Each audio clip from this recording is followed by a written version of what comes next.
Alright, we're recording live. So, let's get into the show. This is InvinciBullTV. That's InvinciBull for Bull City, where the gods are immortal and the people are unstoppable.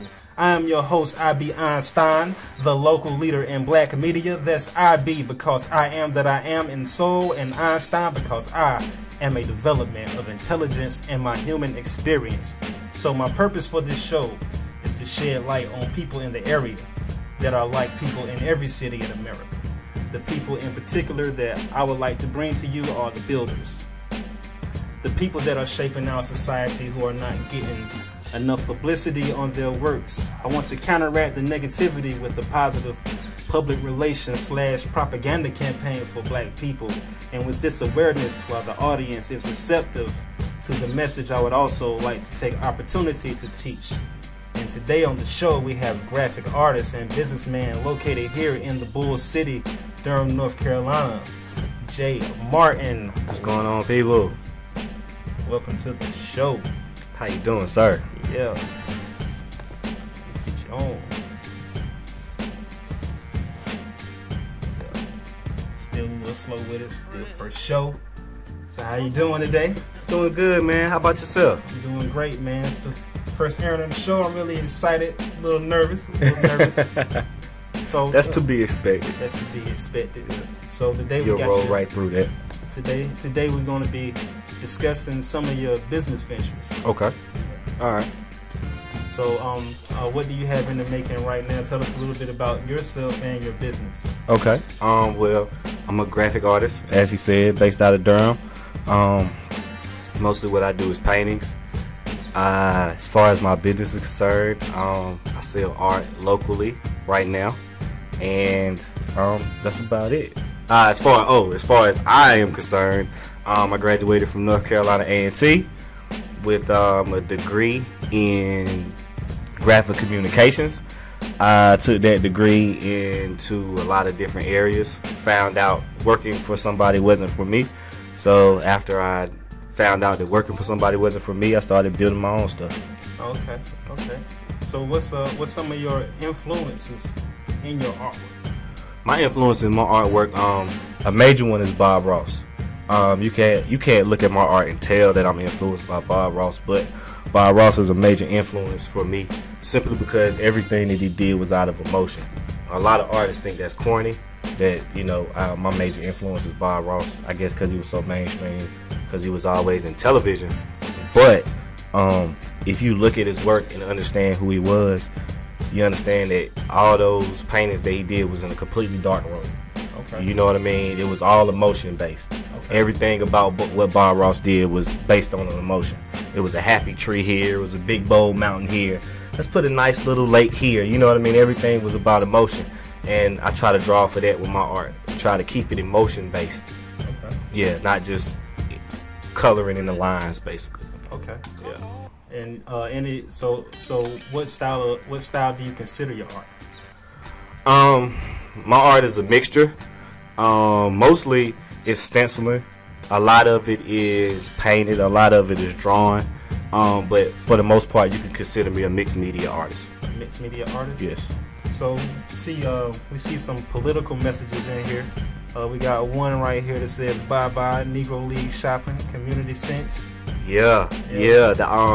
That was a ode to 42. I don't know if y'all remember that movie that came out, 42, the Jackie Robinson movie. Right. Yeah. Well, if you do a lot of research on the actual Negro leagues, you will find out that the reason why Major League Baseball allowed black people into its system is because Major League Baseball was losing it as far as money was concerned, because the best athletes were in the Negro leagues. Right. Yeah. So what you have to do when you're losing it as far as money is concerned, you go tap from the talent pool. It just makes sense. Okay. Yeah. So when they went to go get Jackie Robinson, everybody was so gung-ho about being with desegregation.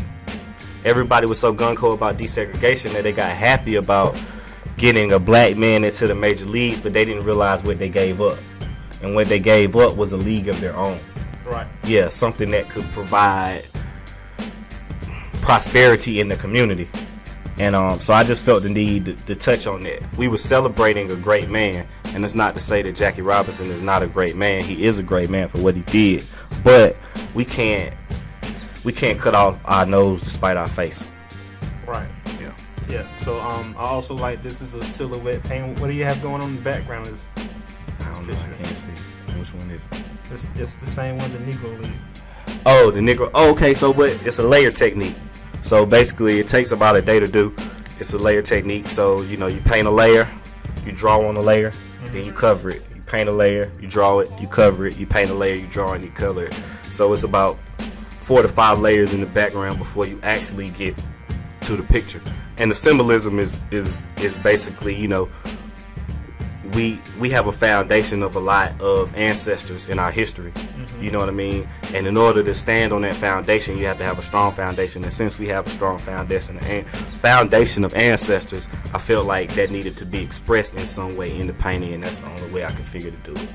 So what influences you to put a historical message in there? What is your awareness of your history comes from? My awareness of my history comes from an ability to want to learn. Okay. You know, in school, that you're kind of made to learn. But I hated school, but I like to learn.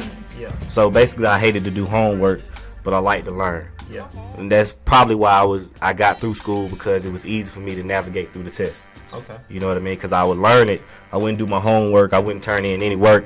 But you put a test in front of me, I could pass it. Right. You know what I mean? So as growing up, you know, you kind of realize that a lot of what they're teaching you is some bullshit in the public school system. So, and you realize that you only get taught about your history on 1 month of the year. And they only teach you about a few people in your history for those points in the year. So, you know, as you get older, you want to learn more. You know, you get sick of hearing about Martin Luther King every February. Right. You know what I mean? Not necessarily sick, but, you know, it's the same story over and over and over again. And it's a watered down story at that. So, you know, wanting to come up and wanting to learn more about my history, I started just researching.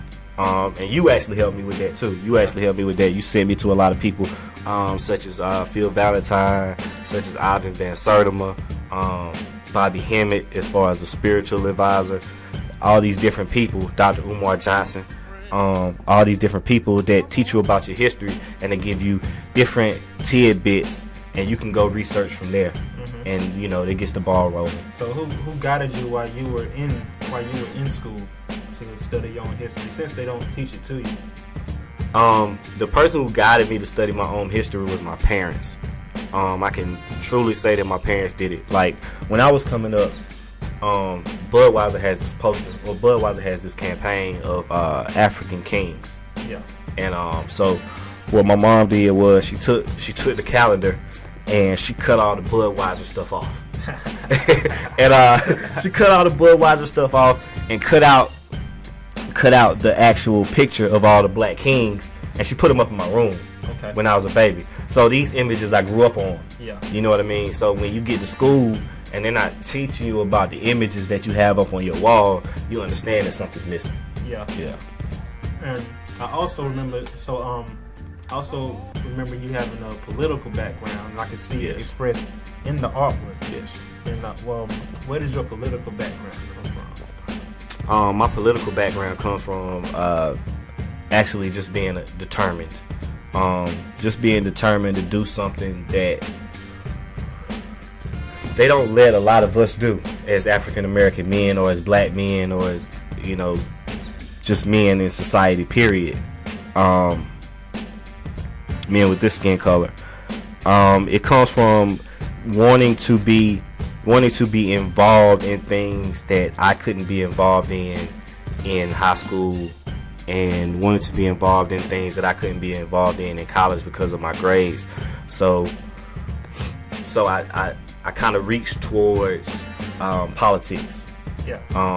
Just as a buffer, to the bullshit, which didn't really help because it's more bullshit. But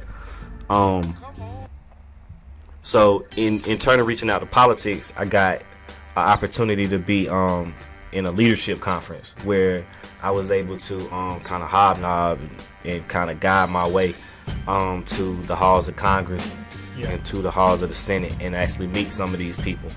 Such as Jesse Helms, John Edwards, David Price, which is the congressman for this area, who is an asshole, but you know, that's neither here nor there.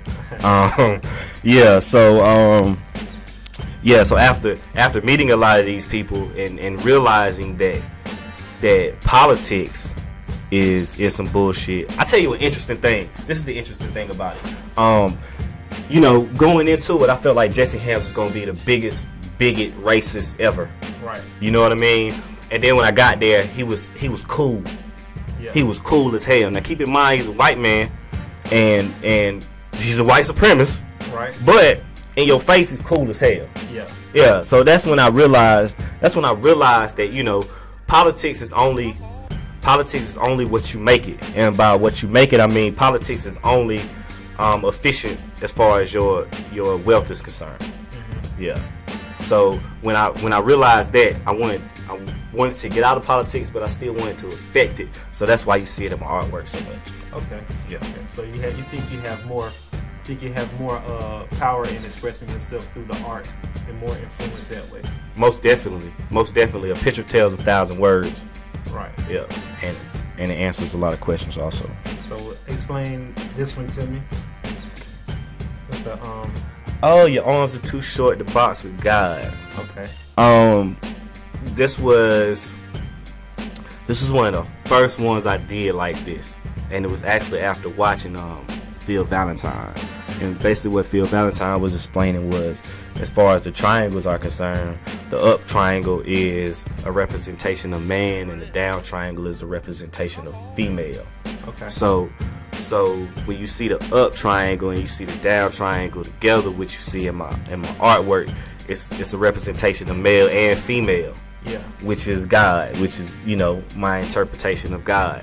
And, you know, them fighting is just to say that you can't fight God, but at the same time you should fight for what you believe in. So if that belief system allows you to get up there and actually swing, you might as well swing while you're up there, even if you can't hit it. Yeah. So that's a nice one too. Thank you. Next we have Cash for Hoopty. Hey now. Yeah. Yeah, this was when Cash for Clunkers was coming out. Okay. Yeah, and I just wanted to make some cars, man. I just wanted to draw some cars. Yeah. Yeah, I just wanted to draw some cars, man. And I love a '64 Chevy Impala. Yeah. So, you know, I wanted to make some car joints, and I felt like it was the right time to do it because we got a whole bunch of politicians interested in old ass cars, and when you got a whole bunch of politicians interested in something, it's never a good thing. Yeah. Yeah. So just wanted to make that. What else do we have? So why do you think they were interested in the old cars? Bro, I have no idea. To be honest, I think they was interested in the metal. I think they were interested in the metal. But I don't know why. And next we have the one with the gold fronts, the lips. Yeah. Everybody was making lips and gold fronts, so I just wanted to do an interpretation that was different from everybody else's. That's the whole point. That's the whole point of my art. My art is to take things that are in pop culture or that are that are in popular culture and flip them. That's the whole point. The Be Contrary. Be Contrary is the name I use for my art, and the whole point is to take what is in pop culture or that is popular and not be drawn to it just because it's popular. Do what you like to do. Yeah. Always be different. Always wonder why. Always ask the question why. Like I was trying to ask the question, why is everybody doing lips and gold fronts? Right. Like, why is everybody painting that? So in turn, to understand why everybody is painting that I should probably paint it myself, right? Good just idea. to see. Yeah, just to see. And I realized that everybody is doing lips and gold fronts because it's easy to draw into some bullshit. Yeah. And people like bullshit. So yeah, you had to be you went from being a thinker to a knower. Exactly. Yeah, and exactly. not only to know, you had to just do it and experience it yourself. Exactly. Get some understanding, as you said. Understanding. Exactly. Next we got Tupac. Oh yeah, Tupac. All the colors. Oh yeah, the Tupac and all the colors. Yeah, man, that's one of my favorite ones actually. And it's the one that everybody likes, which is interesting to me. Because usually it doesn't happen that way. Usually the ones that you like, nobody else likes. Right. Yeah, and the ones that you don't like, everybody likes. Right. Yeah, so it was interesting that one that I liked, everybody else liked. Right. It was just interesting to me. But how this came together, I was trying to do a Tupac poster. And nothing was working out. Everything was just going by the wayside. So I was sitting down watching the game one day. I pulled out my iPad and I just started doodling, and that's what came out. You know what I mean? Sometimes it's no backstory, man. Sometimes it's just things happen, and I think that's that God power working. You know what I mean? Sometimes things just happen. Explain that, the God power. God. Oh man. Yeah. God. In your art. Yeah. Yeah. Well, the God power is something that melanated people possess. That is conducive. Right. Yeah, that is conducive to our survival in this system. And what that means is we have the ability to create culture. We have the ability to create culture's a good word. We have the ability to create culture and societies which are profitable to other people outside of our culture. So what that also means is when you tap into that God power, that's the ability to create culture, you start doing things without even knowing that you're doing them. Like a dude in the projects just wants to get the party going, so he stops the record right before the words kick. And he keeps stopping the record right before the words kick. And he keeps stopping the record right before the word kick. And he pulls it back. And he cuts it. And he pulls it back again. And he cuts it. And he pulls it back again. And he cuts it. And next thing you know, 30 years later, you got the birth of hip hop. Right. You see him? But at the time, he was just trying to keep the party going. Trying to keep the party going just for his sister. Just trying to keep the party going for his sister. Yeah. God power. Yeah. And by the way, we were talking about Kool Herc's story. Yeah, exactly. And the God power that we all possess. Yeah, exactly. Next, we got Nas. So what's the words you have here on the left side? The words are the lyrics. The lyrics to which song?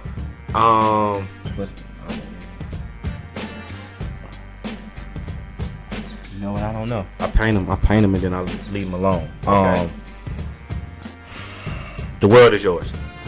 The words are to the world is yours, and the words are significant because I want you to understand why I'm painting these people. I don't want you to just see a picture of Nas and be like, "Oh, cool, that's Nas." Because I saw what happened with the X hats in the 90s. Remember the X hats in the 90s? Yeah. Yeah, like people wearing the X hats, and you asked them what does the X hat represent, and they be like, "That's the number 10." Yeah. You know what I mean? So I wanted you to understand why I was painting those pictures and what significance these people had in my life, and the reason why I felt the need to use my energy and time to actually put these people down on the canvas. So that's what the words are a representation of. An interesting thing I saw about Nas, when I first got to college, we had the anthologies with all the poetry of the times and the poetry and the plays and all that good stuff. And by the time I left college, Tupac, Biggie, and Nas was in the anthology. Really? Yeah. And the opening track, the Illmatic, was the one they had for Nas. And just to sit there and read the lyrics, it's very vivid. And the thing I notice about rappers is when you take poetry class, you learn about the literary tools, couplets, triplets, onomatopoeia, spiree, tyree, iambic pentameter, and rappers that are the good rappers, the lyricists, they use those tools more effectively than any poet in those anthologies. Right. Yeah, and people don't understand on the many layers that rappers use, and double meanings and double entendres. Cool. They're all geniuses. So when you go back and read it, like you read a William Blake or William Wordsworth, and it's like boring. You can't relate to it. Right. And it doesn't move. It's not dynamic. Right. But the MCs have that God power that you spoke of earlier. There you go. And they don't have any training in this. There you go. Yeah, you got like Nas, for instance. Nas dropped out in what, middle school? Middle school, yeah. Yeah, he's middle school. one of the greatest lyricists that the world has ever seen of all time. Yeah. Speaking of which, got Biggie, the Transparent. Big Papa. Yeah. Oh, let me see. Oh. Yeah. Yeah. So the Biggie. So now, all right. So now, what you do is you take that God power that you found, Yeah. and you keep reproducing it. Yeah. All right. You keep reproducing it. So that Biggie is a reproduction of what happened with Tupac. So since Tupac worked out so well, I was like, shoot, I'm gonna try my hand at Biggie, and that joint worked out dope. That's one of my favorites too. Yeah, that's one of my favorites. Next we have somebody's hips and some short shorts who wear short shorts. That's Rihanna. Could. Yes, Lord. Yeah. Oh man, I love women. For shizzle. Yeah, like ain't no explanation to that. I love women. I ain't gonna just keep drawing pictures of dudes. Like, yeah, it's not gonna happen. So Yeah. you gonna get some women. Yeah, and don't no man want a whole bunch of niggas on his wall. Yeah. You got it. And women are magnetic, therefore they attract attention. Yeah. Damn, So they that don't. one right there will get some heads turning at your art show. There you go. Well, we got Run the Jewels. Oh yeah. This isn't a Killer Mike thing either. That's what a lot of people think. A lot of people think this is to paying homage to Killer Mike. And what's the other dude? LP. Yeah, that's not this. That's not this. This was a simple fact that back in my day coming up, you couldn't really wear your jewelry like that. Like, it was how can I say this in a good? Nah, I'm just gonna keep it real with you. You get your shit snatched. Right. Yeah, you get your shit snatched. You run around here with your jewelry hanging. So, the colors in the back is just what you see right before you snatch somebody's chain. You know what I mean? You see a sweet lick, you see them, and then you just see all this greatness behind you. But normally it's the police, so don't snatch people's chains.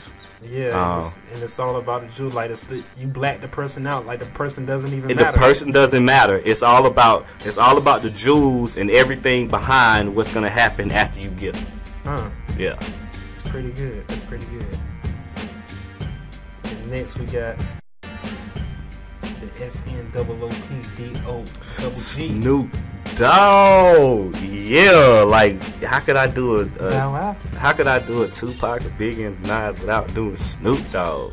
Yeah, I gotta understand the significance of Snoop Dogg. Snoop Dogg is one of those dudes who has transitioned the test of time. There's only been a few rappers to do it, but he has done it well.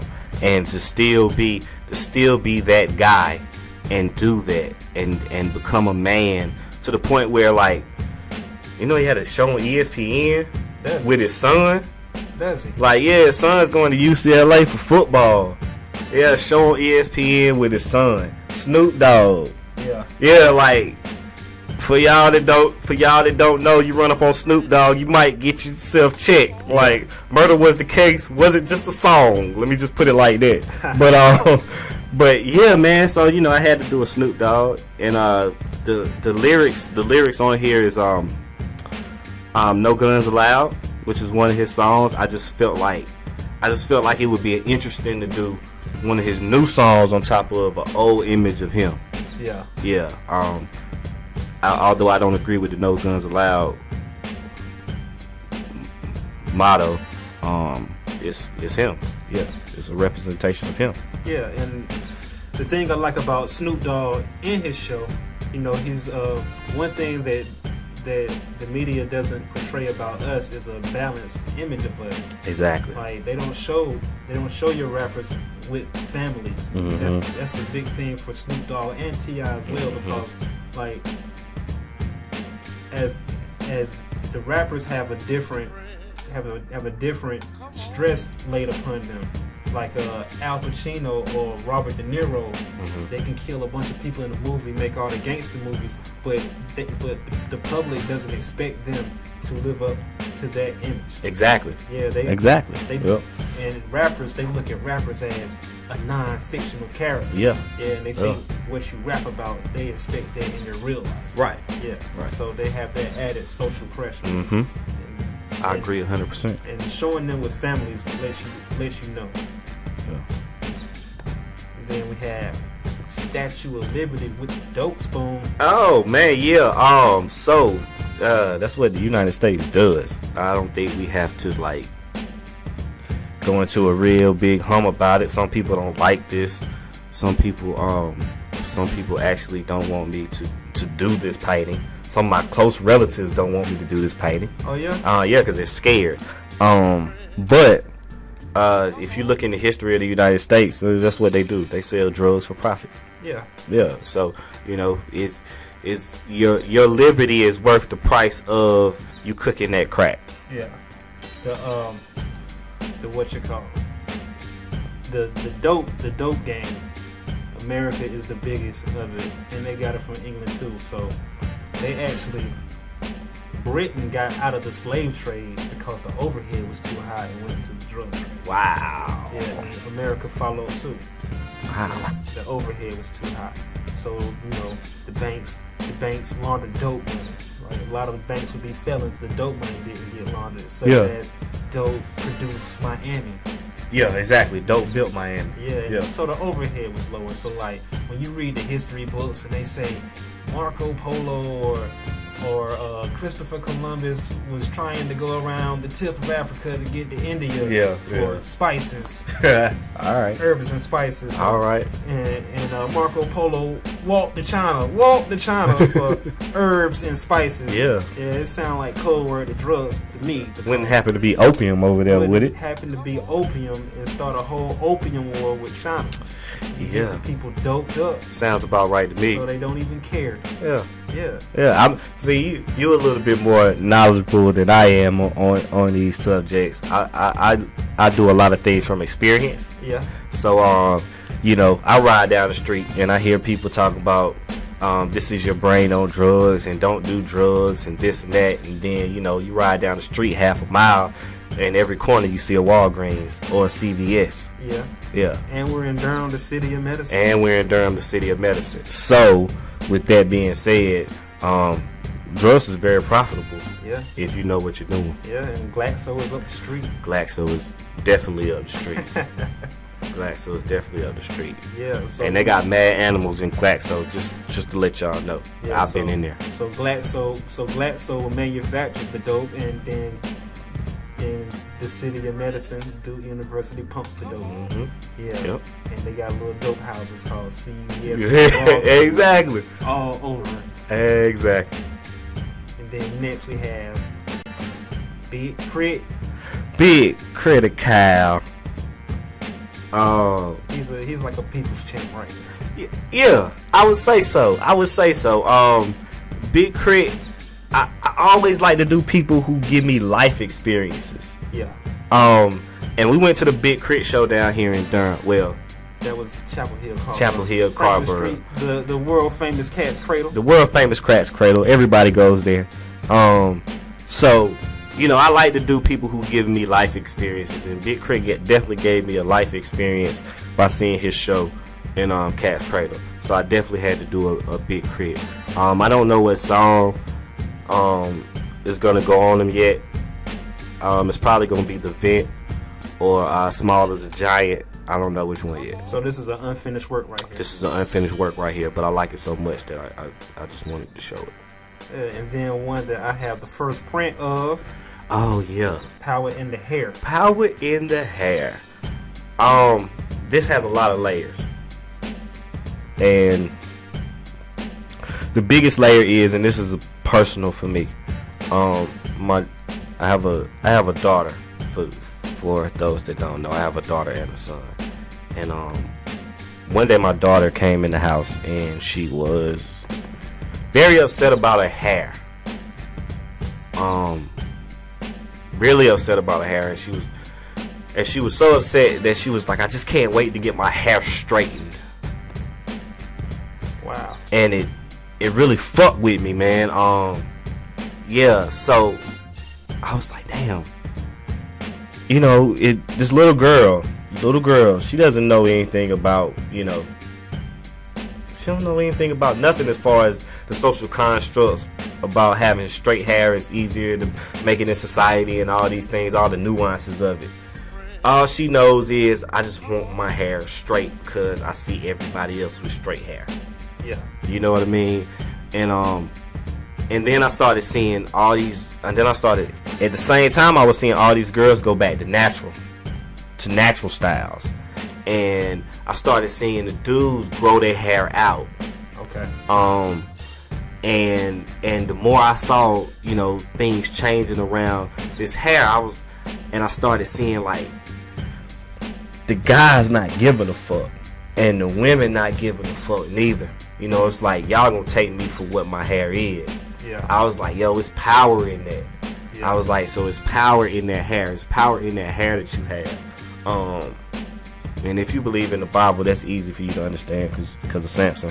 But if you don't believe in the Bible, just cut all your hair off and see how much power you have. Yeah. What made you want to use the West Coast style? Just cause it looks dope. Yeah. It looks dope, man. Like a lot of things, you know, people want nuances to, and I can give you a whole bunch of nuances. I can tell you, you know what I'm saying, that you know, black people, the psychology of black people in fitteds, the psychology of black people with afros. I can give you the psychology of a whole bunch of things, but sometimes that psychology comes from just looking good. Explain that. Like you think about, perfect example. When the Moors was in Spain. Right. When the Moors was in Spain, they built these elaborate castles. Yeah. They had a whole bunch of meaning as far as mathematics was concerned, yeah, and as far as science was concerned. Right. But people were attracted to them because they looked nice. Yeah. You know what I mean? They was like, forget all that mathematics and science. Yeah. That's hot. Yeah. You know what I mean? Like, bro, you see all that gold? Yeah. Bro, you see all that water? Bro, that shit is hot. You know what I mean? So yeah, so that, you know, sometimes you can get into the nuances, but if it don't look good, hey, what's the point of doing it? What's the point of doing it? Yep. Got to have bravado with it. Got to have bravado with it. Yeah, all that from the power in the hair. Yeah. Yeah. I love it. So this Jay Martin's artwork. He has a lot more. How can they get your artwork? You can get my artwork right now by emailing me. Emailing me at jaimartin@live.com. You can get there on my website, which is www.becontrary with the E, not a Y. That is becontrare.com. One more time, that is becontrare.com.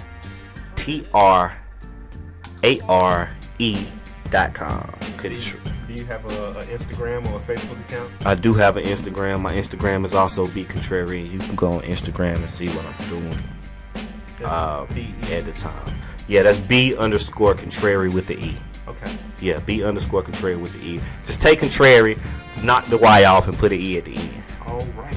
Yeah, and that's Jay Martin for y'all that want to know. Jay Martin. So Jay Martin is a friend of mine, and he'll be sticking around the co-host, and he'll be stepping into a lot of these shows. Yeah, I'll be here sometime.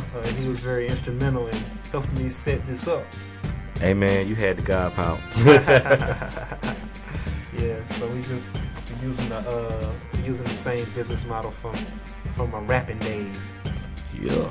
Also, we also have a video. Oh yeah, you do got my video. The video, alright, so the nuance to the video, while the video is playing, I can kind of talk a little bit behind it. But the nuance to the video was basically it was showing that you need to get off your ass. You can let the day go by and you can do a whole bunch of things that are unproductive to your well-being in certain time and places. But if you get off your ass and do some things, you can make things Yeah, so you got a little shoe collection here going down. I mean, you know, they 10s, but I keep them clean. Griffin, son. Yeah, man, some Jordans in there. Some Jordans in there. Black Martin Films. What's Black Martin Films? Black Martin Films is a company that I'm gonna be starting soon. That is gonna be focused on documentaries and things like that.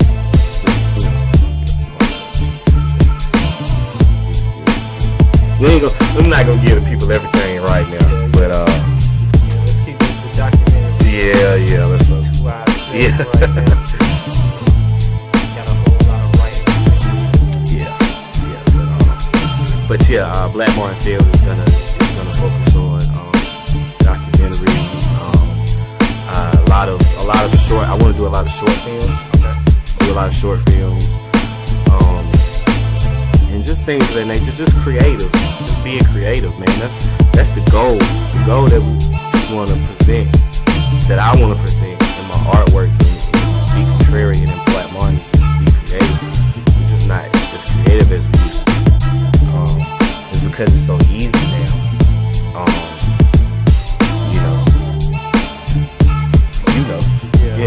It's real easy. It's real easy not to be creative because there's so many tools for you to use. But you know, with all the tools, you can still be creative. Yeah, it goes back to that God power you was talking about. So you're all creative. You said that you have to ask the question why for understanding. The more you ask why, the closer you get to the source that you start to gain better understanding. And it's all a part of knowledge itself. So most people I know this ask a whole bunch of questions. Right. They want to get the things. Right. They just want enough information to do this one single solitary answer. Nobody asks. So the why question is something that everybody asks. Yeah. A lot of people are not concerned about why. Yeah, man, nobody's concerned about why, man. I tell people all the time, I'm like, look, man, even if you agree with something, you should play devil's advocate. Yeah. You know what I mean? Just so you know that you can have a correct understanding from your part of another angle. Yeah. In order to counteract your own agreement, and you can know what people are gonna come at you with next. So yeah, this is one of my philosophies. So now you getting up, walking away. Yeah, man, gotta get your ass on. So this is like the old Outkast song introducing Goody Mob. Yeah, gotta get up, get out, and get some. Let the days of your life Pass by. Yeah. Yeah, that's pretty dope. Put my theme music back on. Let's get it. Yeah, boom. So what we're going to be talking about today on the show? Talk about something about myself. Yeah, let's talk about something other. Yeah, like I'm uncomfortable talking about myself. That was pretty good. Right. I don't like to talk about myself too. I'm lying. I'm lying. I like to talk about myself a lot. I just don't like to talk a lot in general. There you go. Yeah, so this is pretty tough for me to keep talking and not have dead air because I am a man of few words. There you go. Yeah, but one thing we can discuss this. Okay. Yeah, let's cue it up. That's my point. You have to understand what you're doing in business because you got to do what's best for your kids. What's best for your kids is to put your money into something. Yeah. The stress, go through all of it. So when your child becomes a man, he doesn't have to work for nobody. Right, well, that's the you whole can thing. just pass it to him. Now you talk about so if you're gonna work 20 years in a business or 15 years in a business every day over and over again, and your son can't work here whenever he feel like it. If you enjoy being a DJ, just why don't you own your own radio station and then DJ for your own radio station so your son can just get on anytime he wants. That's all I'm saying. But it's steps to it, though. Yeah, no, it's no steps to it because I do it. See, you enjoy the safety and the security of a job every day. But there's no pride in that to me. My son takes pride. My kids take pride in the fact that I have Dash Motors. And because I have that, my son said, I'm not going to ever have a boss. His mentality is different. It's just about changing mentality. That's my point. You have to understand what you're doing in business because you got to do what's best for your kids. What's best for your kids is to put your money into something, the stress, go through all of it, so when your child becomes a man, he doesn't have to work for nobody. Right, well, that's the whole thing. You can just pass it to him. Now you talk about... So if you're going to work 20 years in a business or 15 years in a business every day over and over again, and your son can't work here whenever he feel like it. If you enjoy being a DJ, just why don't you own your own radio station and then DJ for your own radio station so your son can just get on anytime he wants. That's all I'm saying. But it's steps to it, though. Yeah, no, it's no steps to it because I do it. See, you enjoy the safety and the security of a job every day. But there's no pride in that to me. My son takes pride. My kids take pride in the fact that I have Dash Motors. And because I have that, my son said, I'm not going to ever have a boss. His mentality is different. It's just about changing mentality. That's my point. You have to understand what you're doing in business because you got to do what's best for your kids.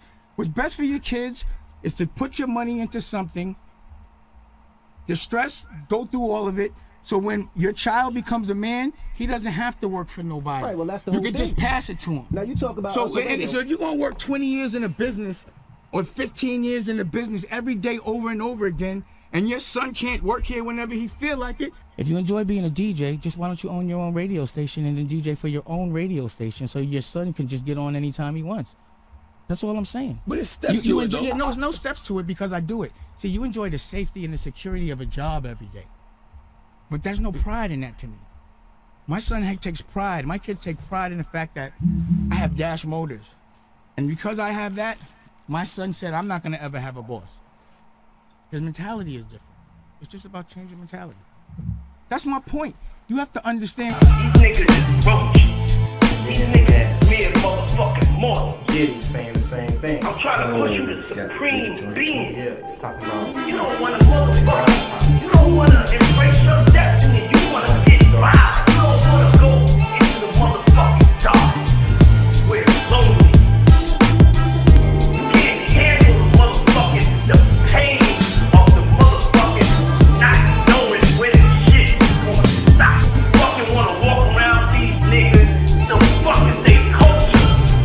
Where the fuck is they souls at? What defines these niggas with these fucking silly looks on their... Yeah, so that's enough of that. Niggas with these silly looks on their faces. So the thing that... Hold on. Get my shot right. Talking about art on the walls that they ain't got.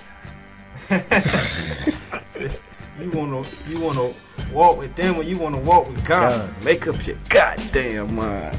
Yeah. Nigga. Yeah. Got a little ditty, but they're giving the same message and they're talking about ownership. Right. Yeah. And remember we came up with that business plan. We started that business plan dealing with empowerment of our community. And we had to get the law dictionary. Yeah. And we didn't go with the Webster's definition of ownership and empowerment. We went to Black's Law Dictionary. We found a different meaning of those words. And the meaning of ownership, what the definition was, the collection of rights, allowing one to use and enjoy property, including the right to convey it to others. Ownership implies the right to possess a thing, regardless of any actual or constructive control. Ownership rights are general, permanent, and inheritable. Yeah.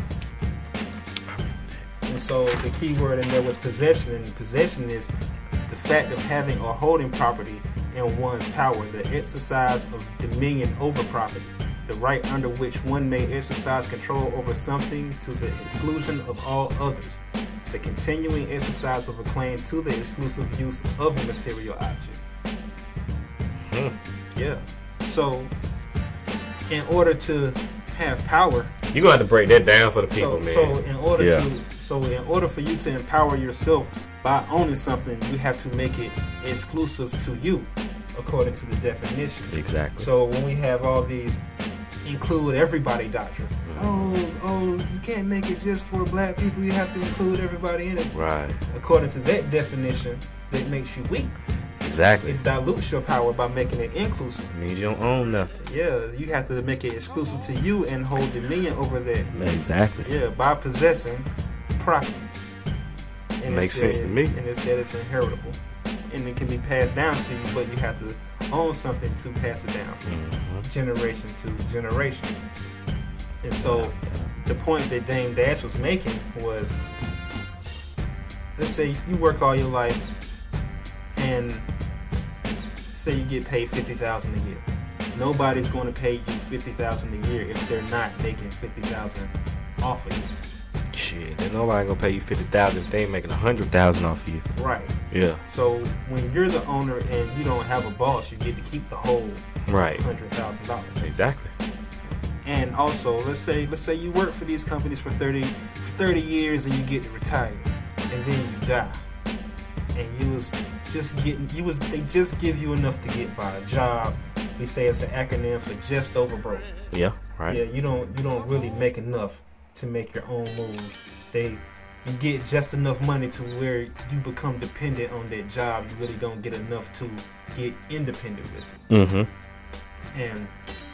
And when you die, you can't pass wages off to your kids. No. Yeah. So Dane was talking about you have to go through this entrepreneurship, the pain and the stress and struggle of it, to make something that's yours. Right. To build a foundation for that, and that you can pass on to the next generation. You can only pass down the assets. Exactly. When it comes to business. Exactly. What I'll put to that is, in America, what you got to understand is, and what a lot of people have to understand is, we're playing a real life game of Monopoly. Yeah. And the only way to win in Monopoly is to own things. Right. You can pass go every April 15th, and you can get that little $2,000 in tax refund. And you can go to the mall that's not owned by you, and you can give up that money. You can go back to the house that's not owned by you, and you can give up that money. You can go to the car that's not owned by you, and you can give up that little bit of money. Every part of your life is a Monopoly game, and depending upon what you own is depending upon the assets that you have is how you win in this game. And if you don't own anything, you don't have any assets in this thing, you're going to lose. And we will have to put out loans to bury you. One of the interesting things that my dad always told me, he was telling me about this Jewish man that he used to know. And one of the most interesting things that the Jewish man ever said to him was, you black folks, y'all spend y'all money on everything, and then have to put out a loan to bury you. Then we have to put out a loan to bury you. Yeah. It was like, it's not conducive to survival. Yeah. Yeah, it's not. And we really have to get past this whole, I'm gonna go to school, I'm gonna get good grades, I'm gonna go to college, I'm gonna graduate cum laude, and then I'm gonna go to the bank and work for $13 an hour. Yeah, we really do have to get out of that mentality. I try to teach my nieces about ownership. Right. Because I don't want them to go down the same path that I do. Right. Yeah, it's nothing wrong with it, go to school, get good grades, and and you take out all these loans just to go to college, and then you get a job. Mm-hmm. And the degree that you went for doesn't even have an income range that can support you and pay back the loan. Like we got people going to college for degrees to get jobs that there is no market for. English. You got an English degree. Yeah. Or history, or yeah. I have a degree in electronic media, right, journalism and mass comm, yeah, and I had to make my own job for it. There you go. Yeah, it's no high demand for that. Right. Yeah, like the TV station wouldn't hire me, and the radio station wouldn't hire me. There you go. Yeah, so I had to make my own job. That's what you're supposed to do. Like, that's what this country is built on. It's not built on the backs of workers. Yeah. Like, we want to believe that just because we were the workers. Yeah. Yeah, but that's not what it's built on. That's how it survived. That's not how it was built. This shit was built on the backs of motherfuckers taking shit. Yeah. That's what it's built on. And until you take your stuff, you ain't never gonna have nothing. And about, see, when this country was first started, it said that 98% of the workforce was business owners, and there was only 2% employees. That's why they had to get slaves. Yeah. Yeah. Yeah, like, it was too many motherfuckers owning shit. Like, yeah. Look, dog, we ain't about to be sitting here with all this money, yeah, and go out and shuck this corn. Alright? Yeah. That's not what we about to do. Yeah. Well, what you wanna do, Jim Bob? I don't know. Find somebody to do it. Yeah. Alright, let's get James from down the street. Well, James ain't gonna do the shit neither. What the fuck we gonna do? Well, goddamn it, we're gonna have to go get some blackies. Yeah. And that's what it was. And a lot of his message, this message has been brought before, and people don't like the delivery of messages, but we're in the country that has that puts too much on being nice and politically correct, and people are insulted by your boldness. And yeah. The message is something that you need. Yeah. And I can't think of anybody who ever in our history that caused change gave a nice, bold message. Can you think of any? I mean, see. I can think of some, but I don't necessarily consider them changing anything. Right. Like maybe Robert Kennedy. Yeah, no. He ain't changed nothing. No, he ain't really changed nothing. See, like Malcolm X, was he nice? Hell no. Is Louis Farrakhan still living? Is his message nice? Hell no. It's bold, and people are not a fan of that. You're gonna insult people when your message and delivery is bold. And, and how you take it is all upon you.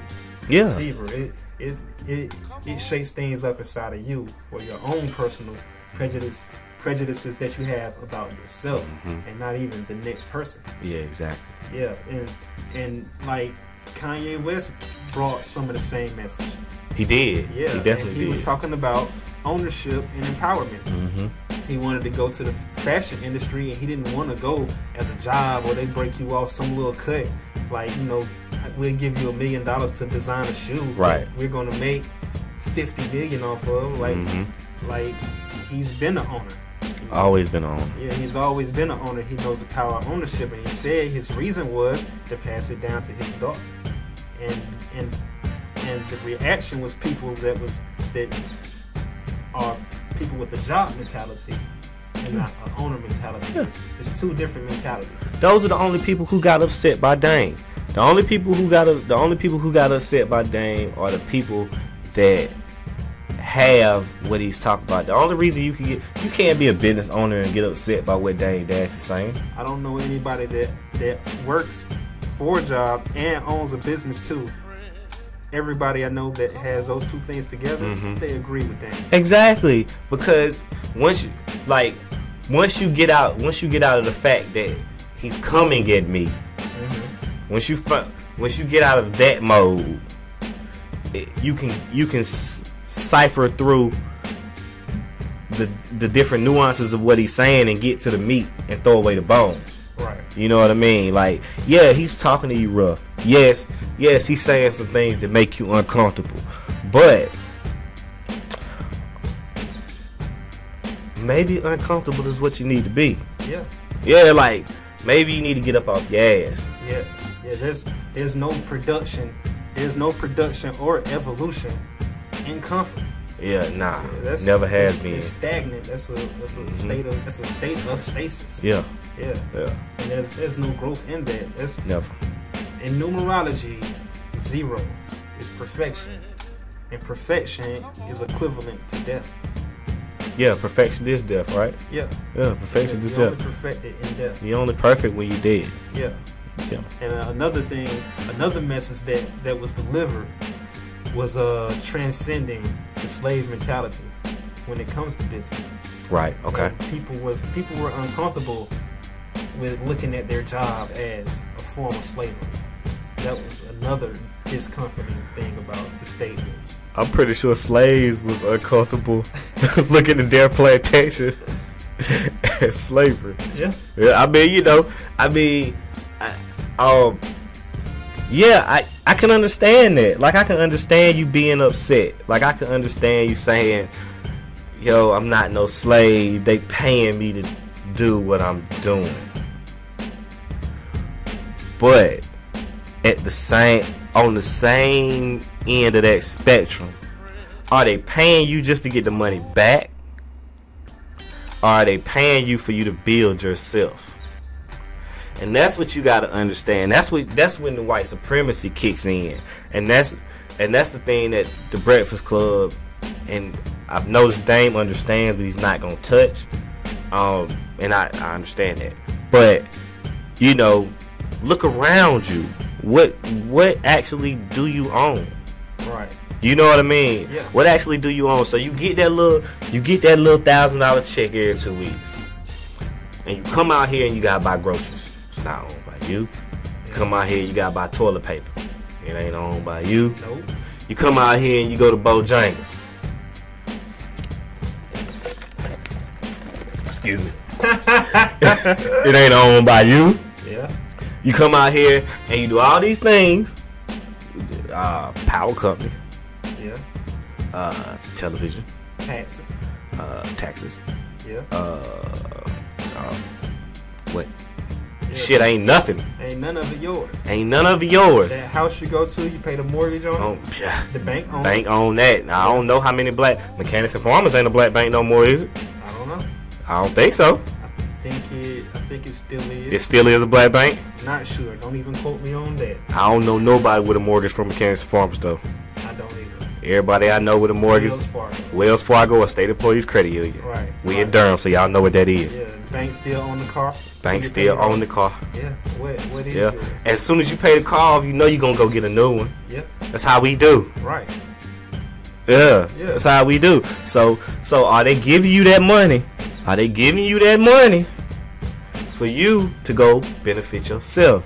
And that's the thing. Like when you on the plantation and they give you them and they give you that stuff, go out there and do whatever you do with it. Whether it's picking cotton, whether it's shucking corn, whether it's cutting up tobacco or anything. Are you doing that for your benefit, or are you doing that to take back to the slave bastard's house? And another thing that people will use talking about jobs and black people, they'll be like, the black community has $1 trillion in buying power. Consumerism. And they don't even realize that consumerism is a weakness. Yeah. There's no power in there. The power is in ownership, not about how much you can spend. Yeah, in 2008, I said in 2008, when everybody was scrambling, trying to figure out what to do about, the whole economy falling and how we're going to get people to trust us again so they can spend money. Yeah. I said, you want to spend something, you give black people their reparations. And that's a shot at black folks. And I don't normally like doing that, but it is what it is. Yeah, the Chappelle Show did a very good parody on that one. Yeah. It's ahead of its time. Yeah, and so you have to transcend this mentality. So like one way I see the black community throw a whole lot of money, like we have toy drives during Christmas. Yeah. The black community donates all this money so we can get toys. So we take all our money in one holiday and just go give it to Walmart. So you can feel better. And Target. Yeah. Yeah. So why the kids, and we do it for book bags too. You know what I mean? Bicycles.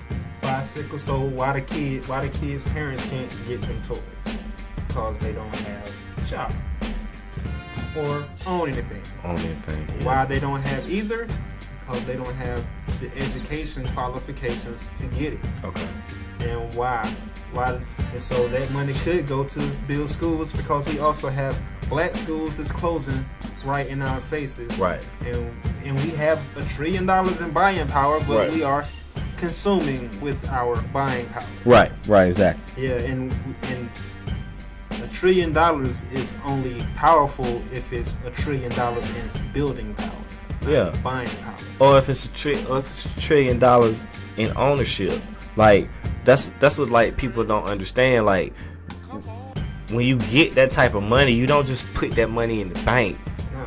Yeah, you take basically what Dane Dad say. I take my money, I put it in the streets. That's exactly what you do. When you get that type of money, you don't sit out here and sit on it. You get assets.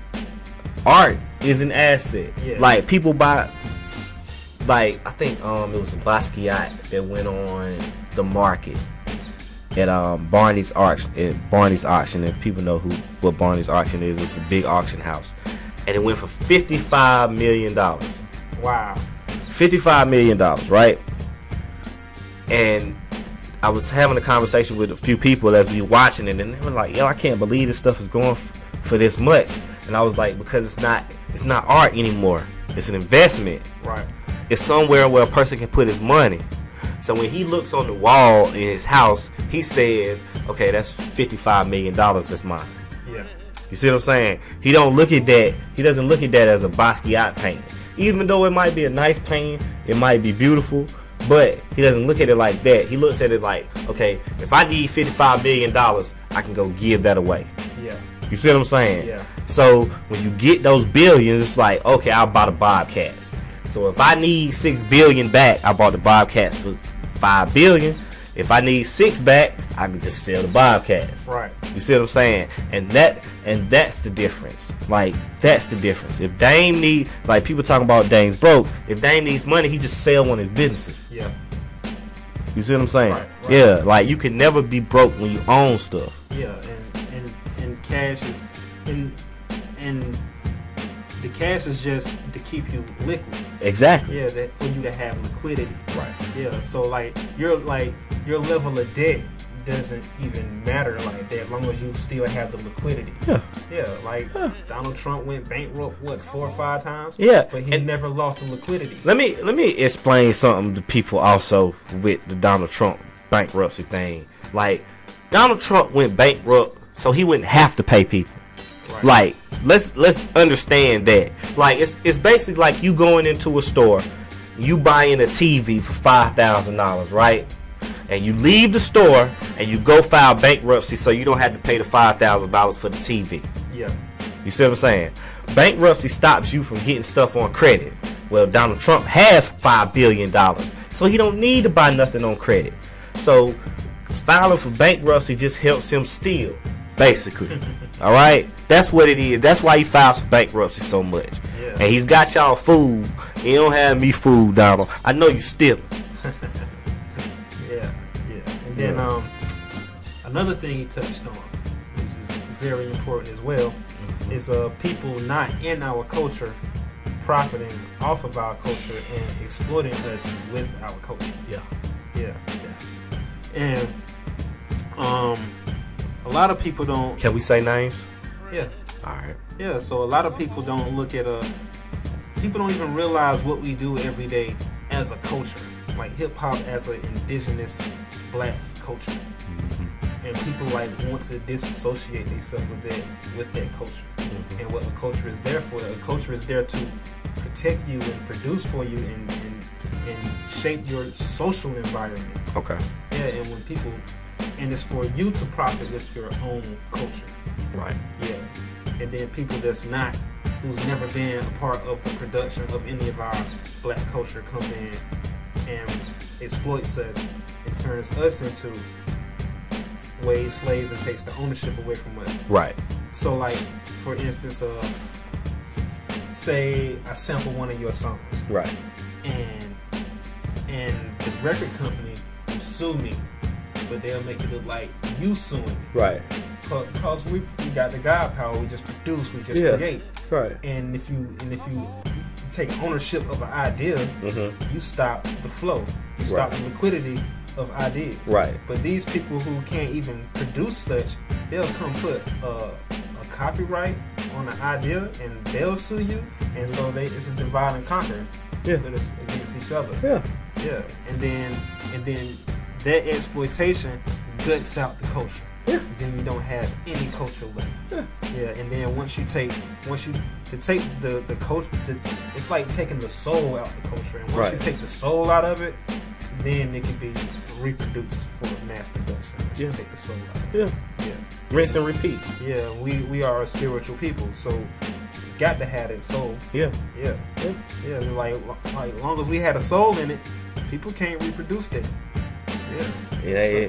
It's nobody who can. So the people who can't, so the people who don't have soul and can express soul in melanin, right? They produce things to steal it, such as copyright. Makes sense to me. Like Benjamin Franklin was supposedly this great inventor. Benjamin Franklin was the first great American inventor, but he was also the head of the American Patent Office. Yeah. Yeah. Yeah. Stole all kinds of shit. Yeah, yeah. Oh, he invented the kite and found electricity by putting the key on the kite. Yeah. And then you look at all these Hopi Indian tales of their creation on kites. Yeah. Or create electricity. Yeah. It's a big ass pyramid in Egypt. Yeah. Yeah. Okay. Yeah. So we gotta talk. So the label form is culture focused. Yeah. Yeah. There you go. Yeah. They might not have got that. They might not have got that pyramid reference, but it's all good. Look it up. Yeah. Like who gave him for discovering electrical current? Yeah. Something crazy like that. Yeah. Yeah. But we have to take ownership of it, and gotta stop suing each other for trivial things, because even with empowering ourselves and owning things, we also have a certain psychology that we have to get rid of, because this country was built off of it, and capitalism produces it in people. Right. Like greed. Right. And envy. Right. And jealousy. Right.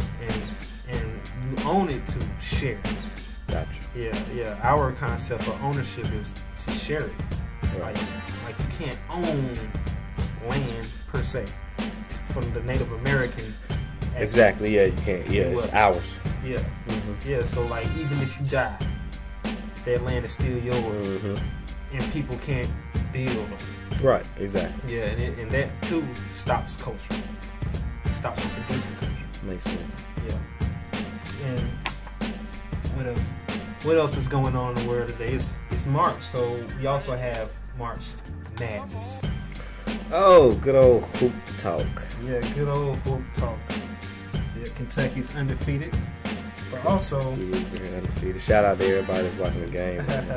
Yeah, y'all should be watching us for future.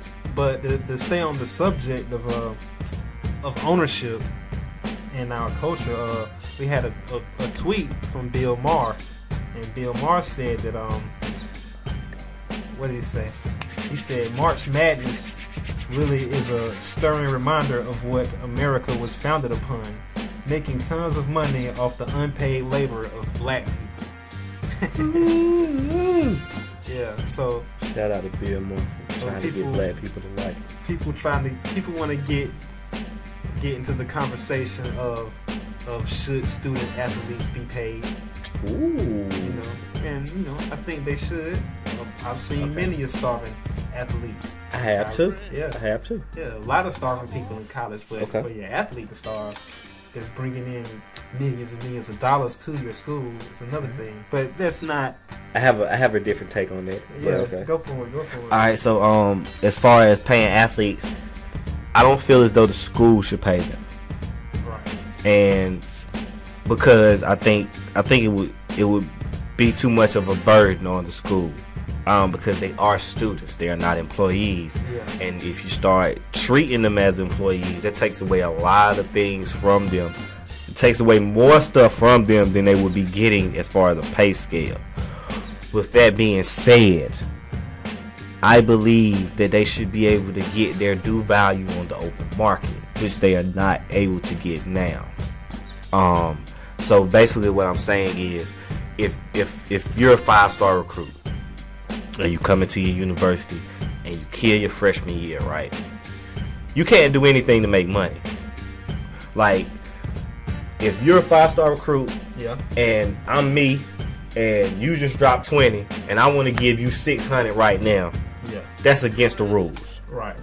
I'm saying that shouldn't be against the rules.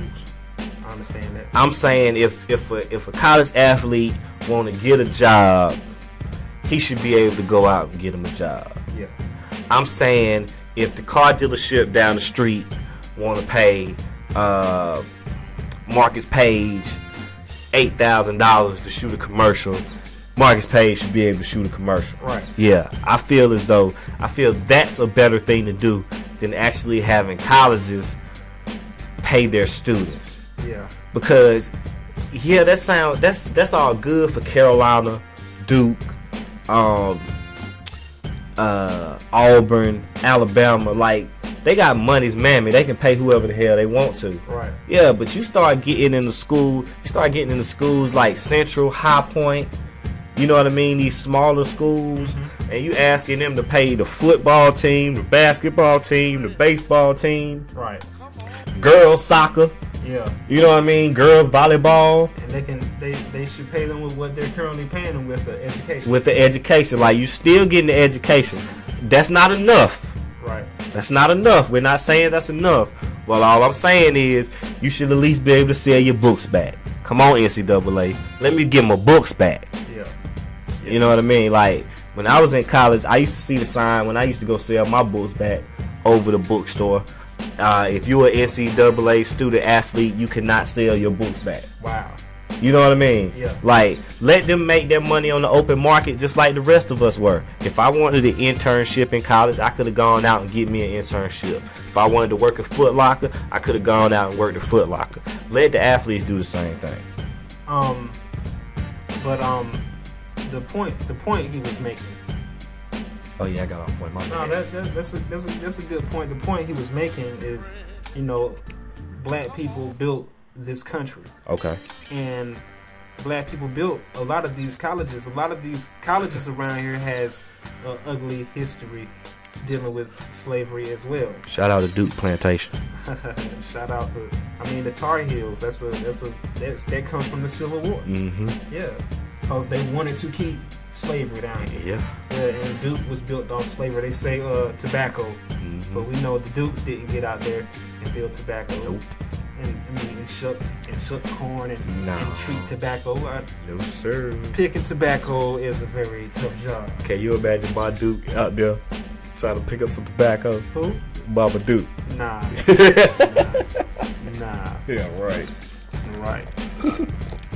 And Durham also had one of the biggest plantations in the South. 30,000 acre plantation called Stagville. Stagville, go look it up. Yeah, and the last family to own the plantation was the Cameron family. Well. Yeah, but Are you talking about the Camerons who the Cameron Stadium is named after? I think so. Oh, those Camerons. Yeah. No wonder they call them crazy.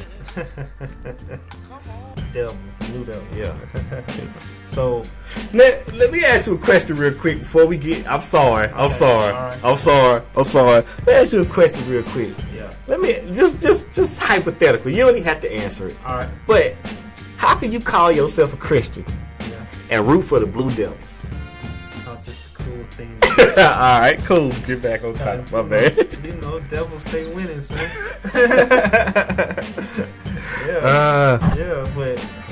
But we got black athletes, enriching an industry that we don't have any ownership of. Okay. And in this industry, we do have our own form of ownership, but we don't support it. We have HBCUs. Right. and our greatest athletic talents are going to universities that have a low minority. Well, I don't even want to say minority, a low black enrollment. They white schools. Yeah, they white schools, so the enrollment of black people is low. But when it comes to your money-making sports, it's a high percentage of black people on those teams. So I say that it would be empowering for our talented black athletes to go to HBCU. And a lot of our HBCUs are in dire financial straits. We got colleges that's closing, such as Morris Brown, trying to close Morris Brown. They just closed St. Paul's in Virginia. St. Augustine over here in Raleigh was in trouble at one point, along with Shaw. South Carolina State is like $17.5 million in debt. Elizabeth City State had to decrease the amount of degree programs they had to consolidate the money. And just what if these shout out to the alumni of those schools. Yeah, to keep it going and donate back. And but what if these black athletes went to these black schools? Will we see a shift in the money, and the facilities would get better, but they would also go into our education. We would have the resources to get better educational facilities and not just athletic facilities. Yeah, I agree with you 100%. An interesting thing happened to me. The coach of Fayetteville State girls basketball team asked me a question one day, and he was like, who's the head coach? No, how do you ask that thing? Who is the chancellor of Duke University? I don't know. Who the head basketball coach? Coach K. That's the point. Yeah. That's the point. Like, these schools build off of the money that they make in their athletics. Yeah. Like, don't get it twisted. Don't get it twisted. The state schools get stipends and the alumni give money, but ain't nothing better than the check from athletics. Yeah.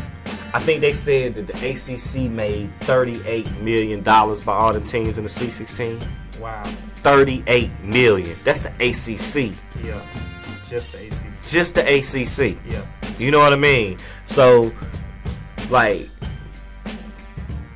and I hear a lot of people like, oh, you know what I mean? Well, you know, we just not on TV enough, and this, that, and the other, and all these excuses. What you gotta understand is Davidson ain't no bigger than Central. Yeah. Gonzaga ain't no bigger than A&T. Yeah.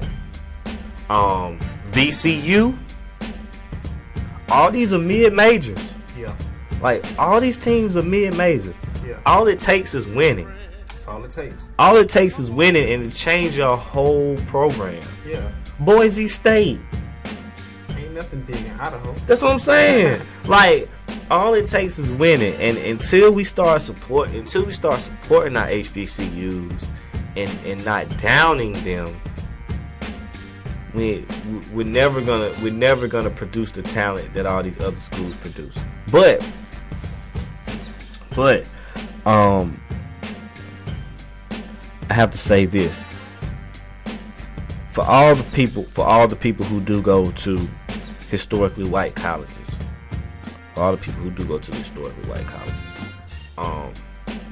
your education is not better.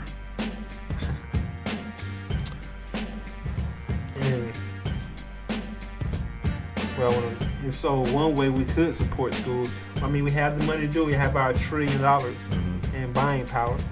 And the ACC made $38 million by reaching the Sweet 16. But we also have our own tournaments. We have the MEAC, and over here in North Carolina, that's in Virginia. But in North Carolina, we have the CIAA tournament. Money, baby. Yeah, big money comes into the city of Charlotte. And it's a big profit margin on this tournament. But the schools never see that money. South Carolina State, just name them. South Carolina State's in the CIAA. Ain't it? Yeah. No, the Enemy Act. The Enemy Act? The Enemy Act. And what about St. Aug? St. Aug's in the CIAA. What about Shaw? Shaw's in the CIAA. Yeah. And so this money isn't being distributed to our colleges because we don't go to the games. We go to the CIAA to support parties. And we dump millions and millions of dollars over one weekend, and our schools don't get to see it as our schools struggle financially in our face. And they set up a venue for us to go support our schools, and we still don't do it. It's a basketball tournament. Yeah. And nobody even knows that. Yeah. People think it's a party. Yeah. Like, they be like, yo, I'm going to the CIAA party. Yeah. Like, no, nigga, it's a basketball tournament. I never heard of the ACC after party. Bro, they don't have one. You know why? Why? People too busy cheering. Yeah. Like, ain't nobody in Greensboro trying to go to. Dang, I forgot all the clubs in Greensboro now. I asked about them the other day. I heard this one called Churchill's and Limelight. And, and ain't nobody trying to leave the Greensboro Coliseum to go to Lotus Lounge after the ACC tournament. You want to know why? Because they tired from cheering all day. Yeah, like, man, I don't want to get too upset. Let me calm down. But because you can get upset. This is a big pet peeve of mine, man. Like, you don't even know what it's for. You don't even realize what it's for. Like, do you know this? In the NCAA, you can opt out of having a basketball tournament. You can just say at the end of your regular season, you can say, you know what, regular season champs, that's it. That's the dude who's going to the tournament. Yeah. That's what the Ivy League does. Do they? That's what the Ivy League does. At the end of the regular season, the Ivy League says, okay, regular season champs, that's who's going to the tournament. And if you don't have a regular season champ or they tie up, they have a play-in game, and then you go to the tournament. Yeah. You don't have to have a basketball tournament. You know why they have basketball tournaments? To get money. Revenue. Yeah. Why do you need revenue? Because the schools need buildings. Like, what do y'all not get? Like, that's what I'm trying to understand. Cause see, y'all college educated. First off, everybody who's going to the CIAA should be college educated. You should be supporting a school, a university for higher learning. Okay? So you go down there, you root for your team, you buy a ticket. The revenue from the ticket goes back to the CIAA. The CIAA disperses it out amongst the universities. Right. That's how it's supposed to work. Yeah. Right? Yeah. All right? Instead of going down there and supporting a team, buying a ticket, and that money getting dispersed out to the schools that need it, you go down there. Yeah. You don't buy a ticket. Don't buy a ticket. You buy a hotel room that's not owned by you. Right. You hop in a rental car that's not owned by you. Yep. You go to a club not owned by you. That's not owned by you. Yeah. All right. To support a promoter that is owned by you. All right. Yeah. But he ain't making no money because the overhead is too damn high. Right. All right. Yeah. All right. So then you go back to a restaurant that's not owned by you. To go to the mall that's not owned by you. Back to the hotel that's not owned by you. To hop on the plane that's not owned by you. To go back to your house that's not owned by you. And your school that is owned by you. Gets nothing. Nothing. Yeah. All that money. And you ain't gave one iota back to the reason you got that job, nigga. Yeah. The reason you have that job is because you got a piece of paper that states you went through a 4-year process. Yeah. A 4-year process. Alright? That's the reason why you got that job. You believe it or not, but that's the reason why you got that job, and you won't even support it. And I ain't even asking you to donate money, which is a tax break, by the way. But I ain't even asking them to donate money. Right. I'm just asking them to get a basketball ticket. Just a basketball ticket. That's $200. You don't even have to go to the game. Just get the ticket. Just get the ticket. Yeah. Give them to somebody who want to go. Yeah. Like, how hard is that? Like, for homecoming, like, A&T's homecoming. Greatest homecoming on earth. Yep. We got people who just buy tickets. Yeah. We got people who just buy tickets because they know somebody gonna want to go to the game. Right. They just supporting the school. Yeah. They're just supporting the school. That's all it's about. It's just about supporting what's yours. Yeah, and it works. The enrollment went up. Exactly. The ticket sales went up. Exactly. And we have all these new buildings since we left. I remember we didn't have a parking deck. Now we got a parking deck. Yup. It's dope masonry work. Yup. They got a whole lot of new buildings. A whole lot of new buildings. And the education got better for further. They can we the top rated HBCU in the nation as far as public university is concerned. Yeah. You know, they not gonna put us over Morehouse because never mind, I'm not going there. And so we had to do a commercial in college for a black owned business. Okay. So we did Harold's Chicken and Fish. Okay. And we had to do market research. And our demographic was black people. Okay. For a certain age that like certain things. But we had to look up to see how black people spend their money. Okay. And in the research, we compare black people to white people. When it comes to your expendable income, after you buy all your needs, we had a significantly higher percentage of spending our money on leisure and apparel. Okay. And the least amount of our expendable income was spent on investments and building, versus white people spent a high amount of their expendable income on investments and building, and a lesser amount on leisure, and an even lesser amount on apparel. And so that just speaks to our buying habits. And our buying habits is still locked into the same mentality that we talked about earlier, trying to escape the mentality that Dame Dash was kicking. We trying to look rich instead of being rich. It's a psychology that we have to eradicate in our people. And older people, I think we're pretty much done for. I think so. Yeah, but that's why we always say save the babies. So we gotta educate our children in ways that we were not educated. And we have the ideas that we know are right. Right. We all had the right answers. A lot of us had the right answers. What stopped us from pursuing those was fear. A lot of us have fear. Scared of the unknown. The boogeyman.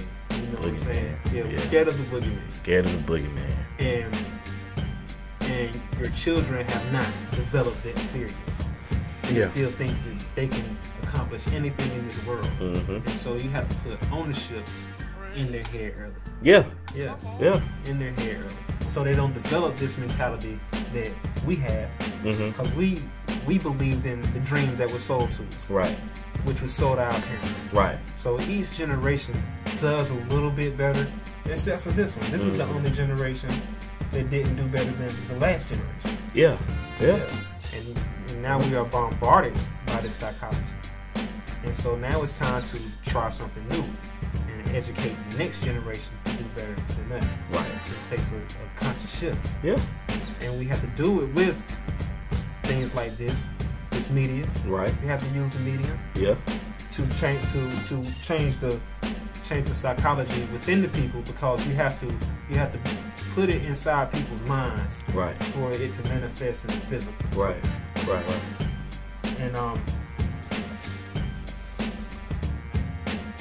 And so it manifests. So by not doing this, it manifests in everything that's hurting us. And so we don't own anything. Because we were never taught it. Like my first year at A&T, I took architectural engineering. And in the class we had was might have been technical drafting or the history of architecture. And it brought in three people with architectural engineering degrees. And the white dude, the Indian dude, and the black dude. Walking to a classroom. And the white dude said, how do you guys feel about owning your own business? Right. It's the first question he asked, and everybody looked at each other like, a business? You know nothing about no business. I'm trying to get this degree, get a damn job starting off at $60,000. Exactly. Talking about owning a business. Yeah. Nobody want to own no business. He was like, well, you know, I have a degree in architectural engineering, and my job might not seem exciting to you. All I do is I set up fire alarm systems in the building. Like currently, I have a contract with Guilford County Schools to set up fire alarms. Yeah. And everybody wanted to, like, they taking architectural engineering to build buildings and do something extravagant. He was like, all right, I'm gonna tell y'all how much I made last year. He was like, I made $250,000 last year off fire alarms. I know how profitable just drawing fire alarm plans is. Yeah. I know how profitable it is. Just to draw them. Just to draw them. Yeah. Okay, so little background. I do engineering too. So my major is graphic communications.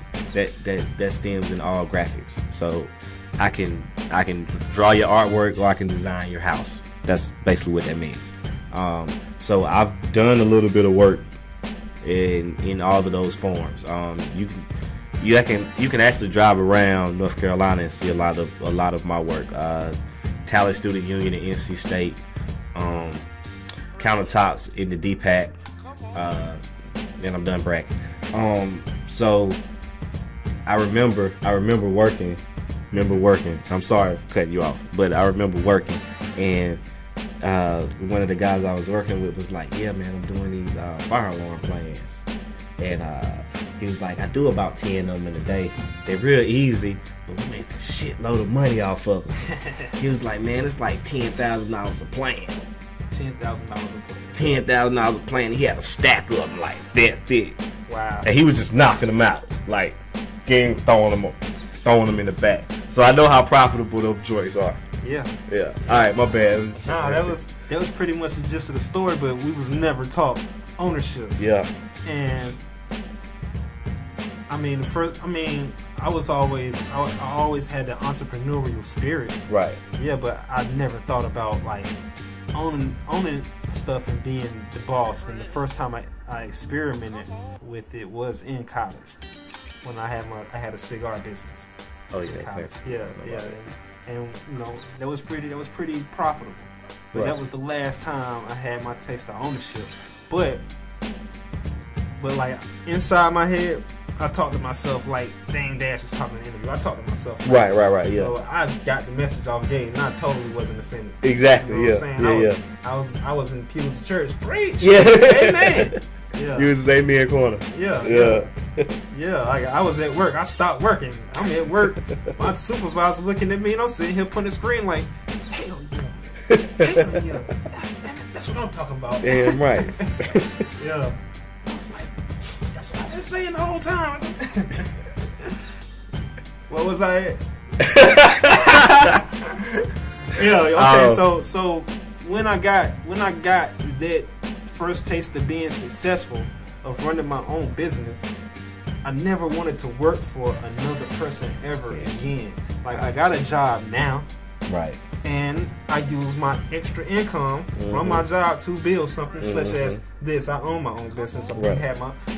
I've been had a business since I got out of college. Right. Yeah, I had a distribution business when I first got out of college. Right. That wasn't successful, but I started my own media company. And my media company is in the black. Right. When I do my accountant sheet, my accountant balance sheet, my company is in the black. It's not suffering. I got a lot in owner's equity. Right. Okay. Yeah, and I also invest my money. Right. Yeah, I don't spend it on frivolous things that much. Right. Yeah, but when I'm at work, to me, it sucks working for somebody. Like, yeah, it does. Like when I first got my job, I've been in my job for 8 years, but the only day I liked my job was the first day. Right. Second day, it was like, so how you like your new job? It's like, it sucks. Yeah. Like, this is a good job. I was like, man, it's a job. It's a job. Yeah, it's a job. I like to own my own stuff. I like to work for me. And I call my supervisors and managers by their title. Right. Like I remember my parents used to say, "Oh yeah, such and such is my boss." I never refer to my superiors and my hierarchy as boss. Really? Okay. Right.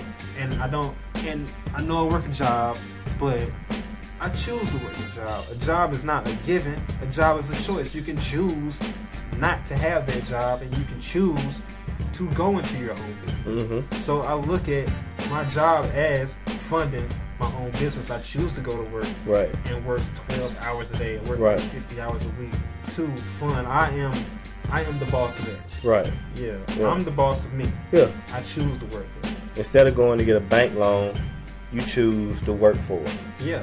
And there's no loans in my business. I put up all the money. Right. And I keep all the money. Yeah. And and then I share the opportunity with my friends. I'm not owning it to keep it to myself. Yeah. Yeah, I'm owning it to share with my people. Right. Yeah. And create avenues and opportunities for others. Yeah. There you go. Yeah, this is not about greed. I'm not greedy. I am selfish, but I'm not greedy. Yeah, so you do so you work your job for yourself, and you work your job not to work your job forever. You are looking to escape your job because it is a form of slavery. You know what I mean? Like when I meet you, and I ask, "Oh, so your name is Jay Martin? What did you do?" When you ask people that question, what do you do? Right. What do they say? When you ask somebody, what did you do? What do they say? What's the first thing that identifies? I'm trying to remember the last time I asked somebody, what do they do? But when you ask somebody, what do you do? Yeah. They always name their job. Okay. Because I don't ask people what they do. I don't ask people what they do. I ask people what they do. Really? Yeah. I ask you, where you from? What do you do? Oh, well, I'm a claims processor and such. Okay. Like, that becomes your identity. I know people who, when you're talking to them, they like to throw their title out there at you. Right. Yeah, like you'll be having a regular conversation with somebody and they just throw their title out. Yeah. And it always baffled me, but as I got older, I started to understand that title is all that they are. Yeah. So, they have to. When somebody asks me what I do, I don't name anything for my job.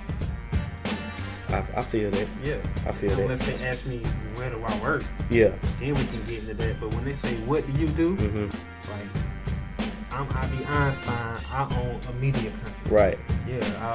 I like to write. I put out albums. Yeah. I put out albums. I got my own live TV channel. Right. Yeah, I get into stuff like that. Right, That's exactly. what I want people to support, because this is my way out. This is my way off the plantation. Exactly. Yeah. So like since we had that mentality was passed down. Somebody was on the plantation, and somebody was like, "Man, we got to go. Yeah. We got to get up out of here." Yeah, without a doubt. And but the person next to him was like, "What are you talking about? Master's a good boss." Yeah, I like it here. We got food every day. We got a place to stay. I don't know what's out there past the trees. Jesus is gonna save you. Yeah, if you just be nice to your boss, you can retire with your chump change and enjoy heaven. Yeah. Yeah, your paradise is in death. Your paradise is in heaven. You get it in the sky, baby. Get it in the sky, but somebody was like, I need to live here. I need to leave here. Yeah. Yeah. And like, when you go past these plantations, you can just feel it. Yeah, you could feel the oppression. You can feel it in the air. Like, it's thick. When I went to Savannah, right? So when you go to Savannah, you go down Highway 95, and then you bust a left, like right before the state line of like what is it, South Carolina and Georgia? Yeah, you bust a left, and then you hit the strip. Then you hit the straightaway, the final straightaway to get to Savannah over the bridge. It's a plantation, big white plantation, and when you hit that straightaway, you can just feel it in the air. You can just feel it in the air, and you just see, and it's 10 miles of straight swamp and field. just 10 straight miles of swamp and field. And yo, somebody was like, they were so tired of it, they just left with nothing, went to Florida or Canada. But it was also somebody like, why would I want to leave here? I like working in these swamps with 100-degree weather. Yeah, and it was because they gonna get their paradise. Yeah. In heaven. Yeah. Yeah. Yeah. You know what I mean? Man, I can't imagine, bro. Oh man, the crazy thing about this story, right? So I'm at work and talking to one of my white coworkers. You know, it's an older lady, and she was like, you know, she's telling me about, did you go to Tybee Island? I went to like this pirate party out there, and I was like, and she was like, pirate party. That's Tybee Island is an island at the end of Savannah, and they got a lighthouse. Okay. Yeah, so they had like they do this pirate party every year at the lighthouse. But she was like, "Do you see the plantation on the side?" And she was just telling me how beautiful the plantation was. Yo, yeah, it was beautiful. The trees are beautiful. Oh my god! And I was just like, yeah, yeah. I saw that. Yeah. For sure. You gotta go into you gotta go like the realest shit they ever said on the Butler. You gotta go into that. You know, black people in America have to wear 2 masks. 2 masks. Yeah, and I definitely had to put my mask on for that one. My mama calls it black people in America gotta be bilingual. Yeah. You have to be aware of their stuff, but they don't have to be aware of yours. Yeah. That's why we nobody knows racism better than us. Yeah. People don't understand it because they don't have to wear 2 masks. They don't have to do it. They don't have to deal with it on a day-to-day basis. Yeah. They don't have to deal with it on a day-to-day. The only time they have to deal with it is when they're with us. Yeah. Yeah. That was crazy though. But you can feel it. You can feel it in the air. Yeah, and it stays prevalent. Right. In those places, like the history of slavery. That big ass plantation that we had, you can still feel it in the air. You feel it in the air when gentrification happens. You feel it in the air when fucking highways go up. You definitely feel it in the air when you go to the projects. Definitely feel it in the air when you go to the projects. Because the families in the projects was the exact same families that was on the plantation. Yeah, that was stuck. Yeah. That's why they don't move. But slavery is mental. You know, we're in 2015. The wars are no longer physical. If you get into a physical war, that means all the options of the mental wars didn't pan out. Right. So there was people from that plantation that said they came off the plantation and they didn't want to work for anybody because they had enough of that. And those are the guys that made Black Wall Street in Durham. Right. Who built the insurance company. Who built North Carolina Central. Yeah. And I went to the schools. I went to Merrickmore. Right? Yep. Yeah. My mom went to Central for a while. And she also went to Duke and worked at Duke. Yep. My mom went to both too. My mom went to Central and Duke. Yeah. And so we do have a history of overcoming it and staying resilient. Yeah. So we just can't. History is not a bunch of pinpoints of facts and dates. You know, time is a continuum. Time is something that we invented just so we can measure life. Right. Yeah. So that type of time is make believe, but the concept that we are trying to explain by using the word time is a continuum, and history never stops. History is something that is always being developed with every second. It's something you experience every second. Right. So that history is set forth. When we start telling you about the history of Durham and Black Wall Street, is to relate it back to you, saying that we can invoke that spirit again, and combat the mental oppression that's hitting us hard. First, we have to bring awareness to it because people don't even know that they in it. What's Black Wall Street? Black Wall Street. So we had four gentlemen in Durham that started an insurance company selling cheap policy plans, and they started off by selling most of them to the black community. The black community was was Hayti, right, and West End, right, South Side, right, all around Central, right. And so they built the insurance company. It's like the first and the largest insurance company. Yep. And they were making international deals too. Yeah. Yeah. Yeah. And then they put all that money back into the community.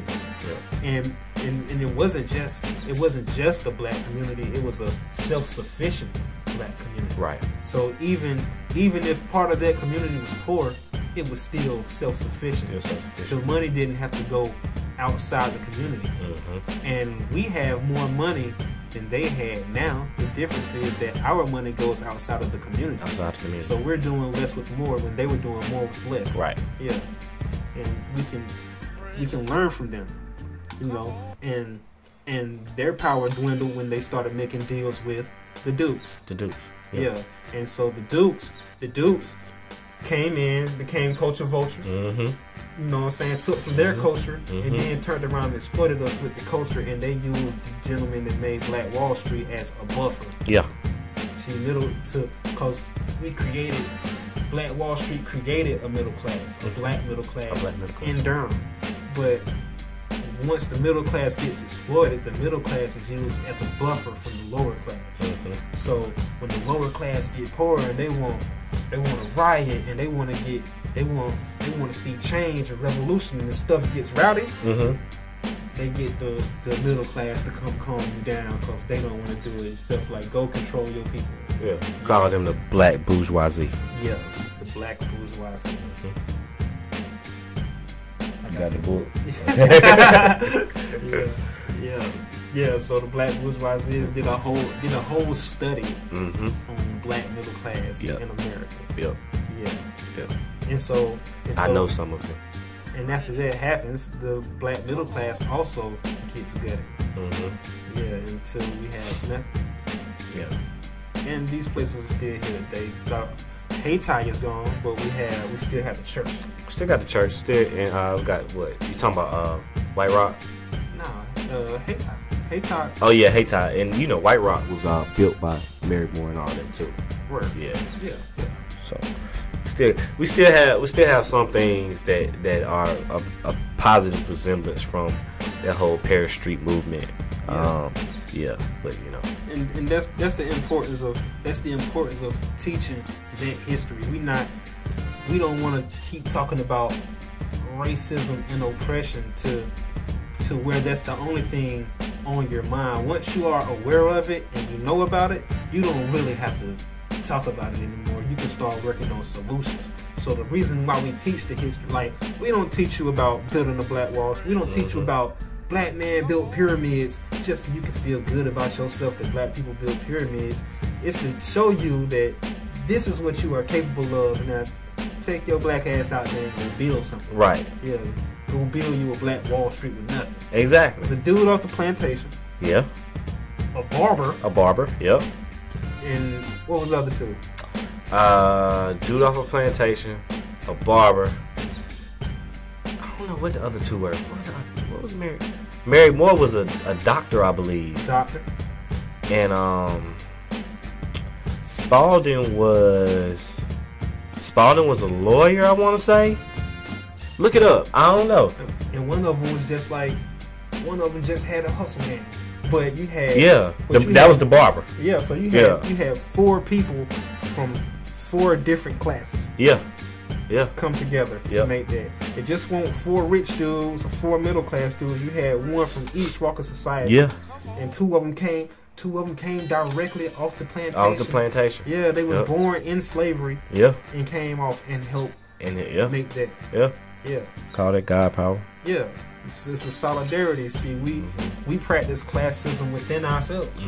Yeah, and like that's the thing that's missing. You know, it's because we get sold the Martin Luther King integration speech. Yeah. But when you read a Martin Luther King book, that won't necessarily his idea of integration. That was the utopia. Yeah, the thing about the misconception about Martin Luther King is that he wanted integration when what actually he wanted was separate but equal. Yeah. But you couldn't say separate but equal. Yeah. Yeah, like he still wanted you to run. He still wanted you to own your own businesses. He still wanted you to be in charge of your own schools. He still wanted you to be in charge of your own communities. What he didn't want was every time you walk across the street, a damn dog biting at your ass. Yeah. He didn't want, you know what I mean? Oh, I got to go across town just to use the bathroom because this one is white only. Mm-hmm. Like, that's what he didn't want. He didn't want you to have to go be taught by, you know, so-called white people. He didn't want you to have to navigate your way through a system of white supremacy. Yeah. He still wanted you to have your own.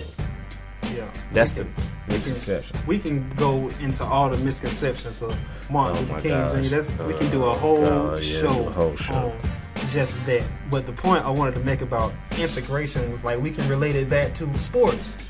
Oh, okay. So like, you know, it teaches big about Jackie Robinson. Oh, he changed sports. He made it so sports can integrate, but only the playing field was integrated. The owner's box wasn't integrated. Yeah, the owner's box wasn't integrated. And to go back to the 4 men who made Black Wall Street and Durham, coming from 4 different socio-economic classes, was Martin Luther King's idea of integration was to ultimately get the integration that we have today, but we skipped 3 other processes in his idea of integration. First, you have to integrate with yourself as a holistic person. Yeah. And then you have to integrate with yourself as black people. Right. Yeah, because we got problems getting along, so we have to learn how to integrate with each other. Right. Like, we still got memes talking about some light-skinned dudes be like. Yeah. You know what I'm I've seen them. It's a joke. They funny. I get it. Yeah. Ha, ha. But you are also expressing segregation amongst yourself. Yeah, pretty much. Yeah, so he said black people got to integrate with each other, and then after we integrate with each other and build up our own power, then you don't integrate with other races. You have to learn to ally with other races. Exactly. And that don't mean ally doesn't mean friend. Is you work with this other race to accomplish this goal that you cannot accomplish by yourself, in order to empower yourself, and you both get something out the deal. And after that deal is done, clean your hands, y'all go your separate ways. And so after you get your power that way, then y'all can all integrate with each other. Integration comes as a process of success. Yeah. That's all integration is. It comes as a process of success. Once you start getting up enough to where you are successful enough to transition past the system that you are in, integration will come like that. Yeah. All right. Like as far as Black Wall Street is concerned, we keep it there. They did a documentary here not too long ago about Black Wall Street. Okay. And one of the things that they talked about was the difference between the white businesses and the black businesses. Yeah. Because, you know, them spanning off of that insurance company sparked a whole bunch of new businesses in the area. Right. Restaurants, movie theaters, taxi cab companies, hotels, all kinds of things. Hospitals. Yeah, like all kinds of things in this area owned by completely black. Yeah. All right. So what they talked about in the documentary was white companies had to compete with that. Right. Because like black is Durham. Like Durham is about 65% black and always has been. Yeah. All right. They cooked the numbers for y'all that disagree with that. Yeah. So you got to compete with having a whole bunch of black businesses over here. Yeah. And all these black people that won't come to your restaurant. Right. So what the white business owners did was they started catering to the black folks. Okay. Of course, right? Because you want the money. Yeah. Yeah. So you take down the white only signs. You're like, look, man, we need to get some of this money. So you take down the white only sign. Yeah. So black people started, coming to their restaurant. Yeah. You know what I mean? It's just to get something different. Maybe you don't want to go over here. You go over here. Whatever. Boom, boom, boom, boom. So, so when Jim Crow came around, it was law. Like a lot of people don't understand that. Like them white only things wasn't just white people wanting to be mad or white people wanting to be bad. That shit was law. Yeah. Like white companies had to put that shit up in they windows. Right. It won't like they had a choice. Yeah. All right.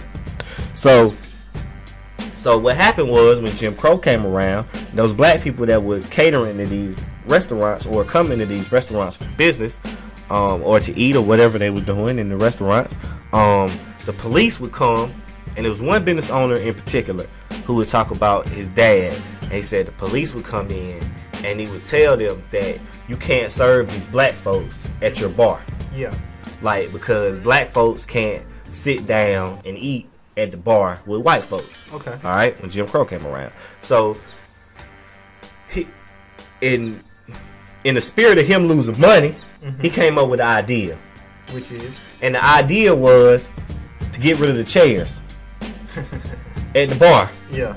You see what I'm saying? Yeah. Like, so that's my point. Integration is gonna come with the success. Yeah. You don't have to go around begging, we shall overcome. No, you don't have to do all that. Yeah. Integration is gonna come with the success. Yeah. Just like hip hop. Yeah. Integration came with the success. Yeah. Alright? Now it's being transitioned into some other bullshit. We can talk about that on later subjects. But you don't have to beg anybody for nothing. You don't have to act inferior for nobody for nothing. You don't have to act like it's wrong if you say that we in a system of white supremacy, because white people understand that. Alright? It's not wrong if you do that. What you have to understand is nobody is gonna respect what you say until you have some semblance of respect or some semblance of success in your community. Yeah. So that's today's topic. We've been on for 2 hours. Damn. Yeah, we've been on for 2 hours. God dog, we didn't even get the king. Huh?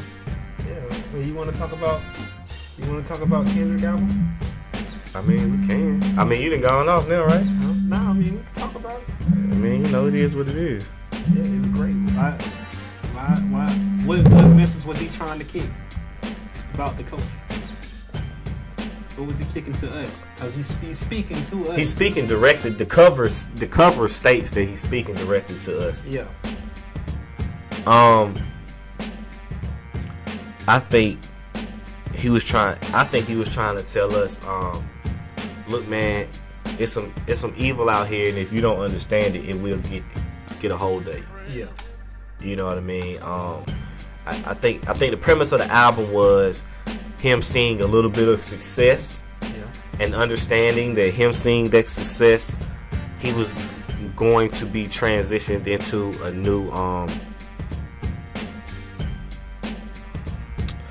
new place. I guess place is the right word. Yeah. Or co-opted. He would be co-opted into the system. Yeah. And I think this album was him trying to understand it and him trying to work his way through it using his creativity. Yeah. And it's a message that we can all take from, because we have our own ideas of success. And that's why you have to stay true to your culture and identify with your culture, and to also educate yourself about your own culture, right, from those that came before you. And you have to read up on your culture, because you have to have a self-identity, right? And if you don't, somebody else will identify you for you, right?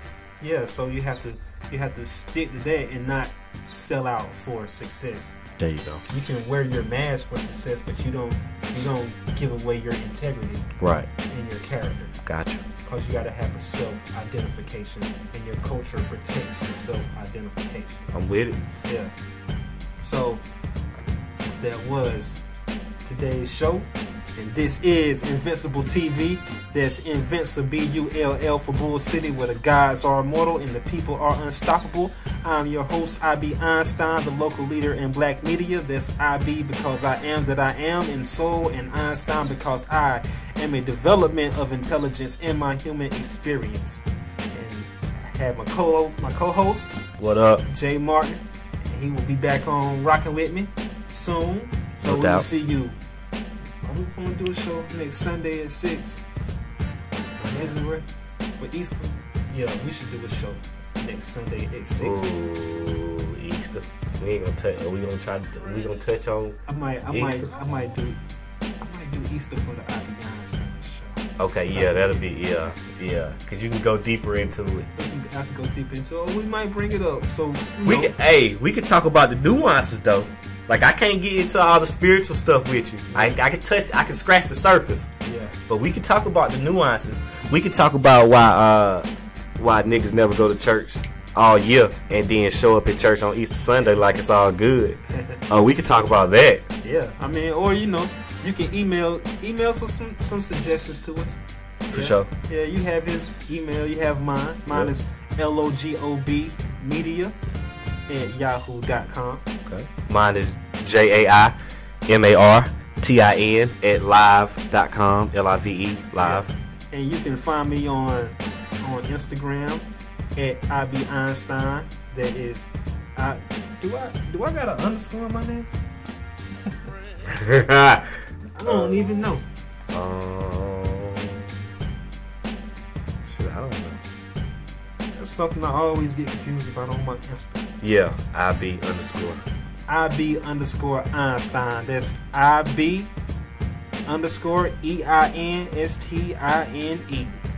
And you can also find me with the same name on Facebook and on Twitter. IBEinstein, one word. Yeah, it is. Yeah, and you can also find me on YouTube under the same name. But now that we have our first bit of content, we will have an InvinciBullTV YouTube page. That's InvinciBullTV. Cool. Yep. Peace. Peace.